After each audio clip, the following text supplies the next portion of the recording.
పెద్దపల్లి జిల్లాలో కిషన్ రెడ్డి మాట్లాడుతున్నారు. ఇప్పుడు లైవ్ లో చూద్దాం. టెండర్ వేసిన తర్వాత ఈ మంత్రుల కొట్లాట కారణంగా ఆ నైని కోల్ బ్లాక్ ఇంతవరకు ఎండివే పూర్తి కాల. ఈ లోపల టెంపరరీ కాంట్రాక్ట్ పేరు మీద బొగ్గు ఉత్పత్తి చేస్తా ఉన్నాం. నేను ఎందుకు చెప్తానంటే నైని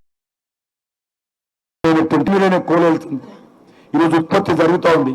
ఎందుకు చెప్తానంటే నైని కోల్ బ్లాక్ లో వచ్చేటువంటి ప్రతి రూపాయి ఆదాయం ఇక్కడ ఉండేటువంటి కార్మికులకు అందరికీ చెందుతుందన్న విషయం మనం చేస్తాం.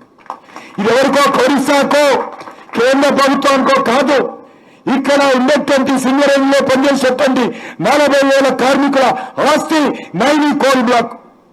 దాన్ని కూడా కమిషన్ల మీద దోపిడీ చేయడం కోసం కాంగ్రెస్ పార్టీ కుట్రలు చేసి ఇంతవరకు ఎండిఓని కూడా అపాయింట్మెంట్ చేయలే. ఇంతవరకు అది కొట్టుకుంటున్నారు. ఆ కొట్లాట ఎప్పుడు తేలుతుందో, ఎప్పుడు ఎండిఓకి ఇస్తారో ఆ భగవంతుని తెలియాలి. కేంద్ర ప్రభుత్వం ఈరోజు కేటీఆర్ అంటున్నాడు, కేంద్ర ప్రభుత్వం ఏం చేస్తుంది? కేంద్ర ప్రభుత్వం 49% కదా. అయ్యా కేటీఆర్, అయ్యా హరీష్ రావు, మీరు అధికారంలో ఉన్నప్పుడు 49% కేంద్రం ఉందని తెలియదా? మీరు దోపిడీ చేసినప్పుడు దోపిడీ జరుగుతుందని చెప్పి నేను యాత్ర చేస్తే మీరు ఆ రోజు మాట్లాడలేదు కదా.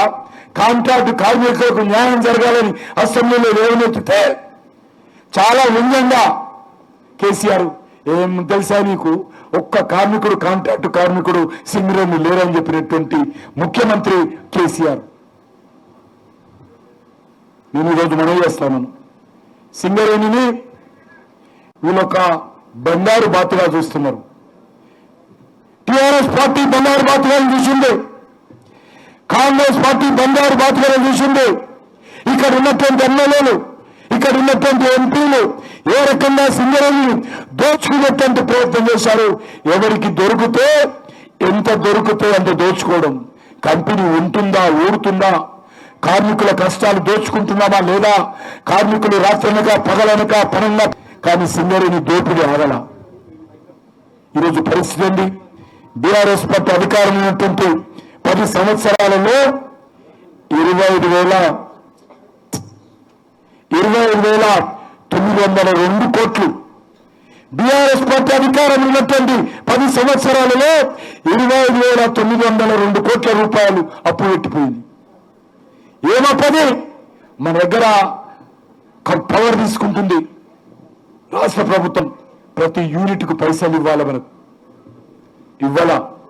మన దగ్గర తెలంగాణకు సంబంధించినటువంటి జెన్కో కంపెనీలకు బొగ్గు తీసుకుంటుంది, ప్రతి క్వింటాలకు మనకు డబ్బులు ఇవ్వాలా, ఇవ్వలే. జెన్కో కంపెనీ సంబంధించి 8,958 కోట్లు కేసీఆర్ అప్పు పెట్టిపోయింది. కరెంటుకు సంబంధించి, మన కరెంటుకు సంబంధించి 20,199 కోట్లు అప్పు పెట్టిపోయింది. మొత్తము 25,902 కోట్లు కేసీఆర్ అప్పు చేసి మన పైసలు మనకి ఇవ్వకుండా పోయి రోజు ఫామ్ హౌస్ వండుకుండు. ఎవరు ఇవ్వాలడుగుతా ఉన్నాను కేసీఆర్ ను? మీ కుటుంబం అంతా ఎమ్మడబడి ఈరోజు అనేక రాజకీయాలు చేసి ఈ యొక్క కేసీఆర్ ను బ్రష్, మరి ఈరోజు ముఖ్యమంత్రిగా ఉన్నప్పుడు బ్రష్ పట్టించిపోయారు కదా. మరి 25,000 కోట్ల రూపాయలు కేసీఆర్ మీ హయాంలో అప్పు చేసిపోయారు, ఎవరిస్తారు అడుగుతా ఉన్నాను. ఇదే రేవంత్ రెడ్డి, ఇదే కాంగ్రెస్ పార్టీ రాహుల్ గాంధీ ఈ ప్రాంతంలో తిరుగుతూ సింగరేణి గురించి పెద్ద పెద్ద మాటలు మాట్లాడారు.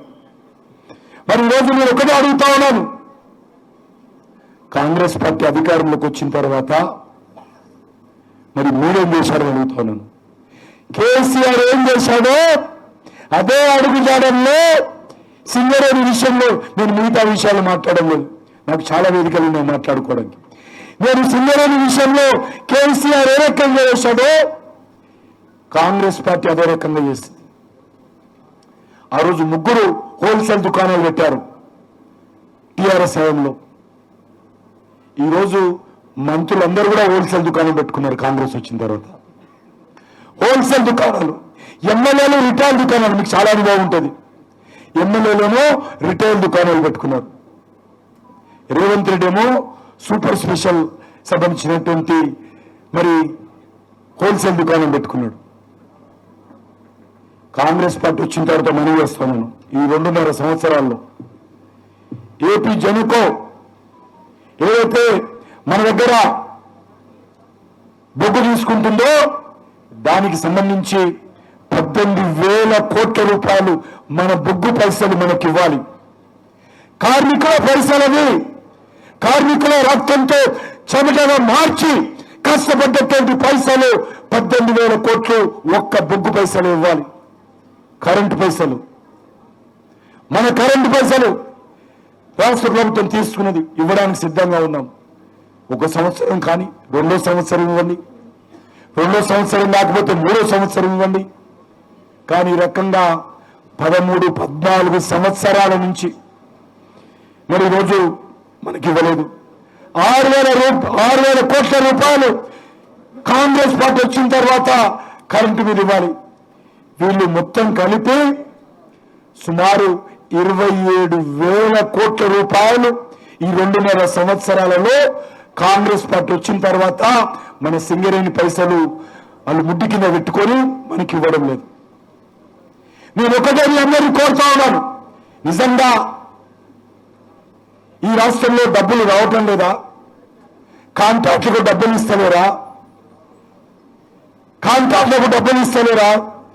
తెలంగాణ ప్రభుత్వంలో పెద్ద పెద్ద బడ్జెట్ పెడతారు కదా, 3 బడ్జెట్లు పెట్టారు కదా, మరి వేల లక్షల కోట్లు చెప్తున్నారు కదా. నా సింగరేణి కార్మికులు అందులో భాగం కాదా? మీ మెహర్బానీ కాదు, మీరు 1 రూపాయి మాకు దానం ఇవ్వద్దు, మీరు 1 రూపాయి మాకు